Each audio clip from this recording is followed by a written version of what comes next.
Surat central ઝોનમાં દર વર્ષે રસ્તાની થતી ખરાબ હાલતના કારણે લોકોને પડતી અગવડને લઈને પૂર્વ બેઠકના ધારાસભ્ય અરવિંદ રાણાએ સેન્ટ્રલ ઝોનના રસ્તા સિમેન્ટ કોન્ક્રીટના બનાવવા પાલિકા કમિશનરને પત્ર લખી રજૂઆત કરી છે. ધારાસભ્યે પત્રમાં જણાવ્યું છે કે સેન્ટ્રલ ઝોનમાં પાયાની સુવિધાનો અભાવ, ખાડાવાળા રસ્તાના લીધે ઘણા પરિવારો અન્ય ઝોનમાં હિજરત થવાથી કોટ વિસ્તાર ખાલી થવા માંડ્યો છે.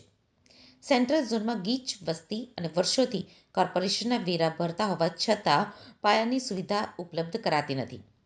વિકાસનો કોઈ મોટા કામો થતા નથી. લોકોના વેરાના નાણાંનો શહેરના અન્ય ઝોનના વિકાસના કામોમાં કરોડોનો ખર્ચ થાય છે.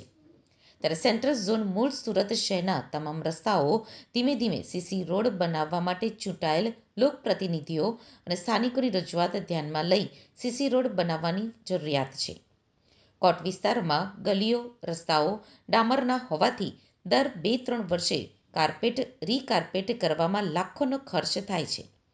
વરસાદમાં રસ્તાઓ તૂટીને ખાડા પડી જાય છે, જેથી વારંવાર રિપેર કરતા રસ્તાની ઊંચાઈ વધે છે. મકાનોના આંગણાઓ નીચા થતા જાય છે, જેનો કાયમી નિકાલ સીસી રોડ જ છે.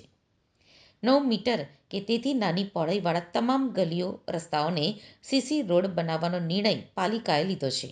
તો વર્ષ 2025-26ના બજેટમાં ₹25 કરોડની જોગવાઈ કરવામાં આવે. મેં સુરત મહાનગરપાલિકાના મેયરશ્રીને એક પત્ર લખ્યો છે. જે પત્રમાં હું સુરત શહેર પૂર્વ વિધાનસભાનો ધારાસભ્ય છું. સુરત શહેરની પૂર્વ વિધાનસભા એટલે કે સુરત શહેરનું તળ સુરત, કોટ વિસ્તાર, મૂળ સુરતીનો વિસ્તાર. હવે આ વિસ્તારમાં સુરત મહાનગરપાલિકા તો હમણાં થયું. આ પહેલા નગરપાલિકા અને એના પહેલા બરો નગરપાલિકા. વર્ષોથી સુરત શહેરના જે સેન્ટ્રલ ઝોનના રહેવાસીઓ છે, એના જે રસ્તાઓ છે, એ રસ્તાઓ ડામરના રસ્તાઓ છે.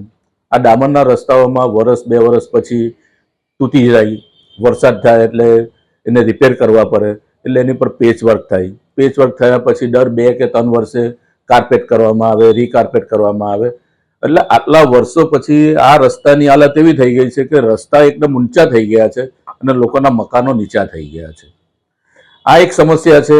આ ઉપરાંત છેલ્લા 10 વર્ષથી સુરત શહેરની અંદર ડ્રેનેજની લાઈનો નવી નખાઈ છે, પાણીની લાઈનો નવી નખાઈ છે અને હાલમાં જે મેટ્રોનું કામ ચાલે છે, આ સેન્ટ્રલ ઝોનની અંદર અંડરગ્રાઉન્ડ મેટ્રો આવવાને કારણે એનું ખોદકામ ચાલે છે.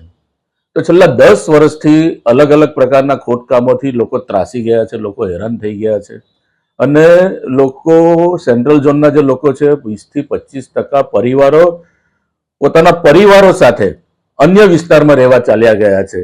તો આ સમસ્યાનો કાયમી નિકાલ આવે એ માત્ર સીસી રોડ બનાવવા જોઈએ એવી રજૂઆત અમારા ભારતીય જનતા પાર્ટીના પ્રદેશ અધ્યક્ષ આદરણીય શ્રી CR પાટીલ સાહેબ, કે જેઓ હાલના જળશક્તિ મંત્રી છે કેન્દ્ર સરકારના, એમને કરવામાં આવી હતી અને સેન્ટ્રલ ઝોન પ્રત્યે એમને ખૂબ લાગણી છે અને એટલા માટે એમણે પણ તે વખતના અમારા સુરત મહાનગરપાલિકાના સ્થાયી સમિતિના અધ્યક્ષ આદરણીય શ્રી પરેશભાઈ પટેલને પણ સૂચના કરી હતી અને સૂચનાના ભાગરૂપે સુરત મહાનગરપાલિકાએ સેન્ટ્રલ ઝોનના તમામ રસ્તાઓ કે જે 9 મીટર કરતા ઓછી પહોળાઈના છે તેને સીસી રોડમાં કન્વર્ટ કરવાનો નીતિ વિષયક નિર્ણય લીધો.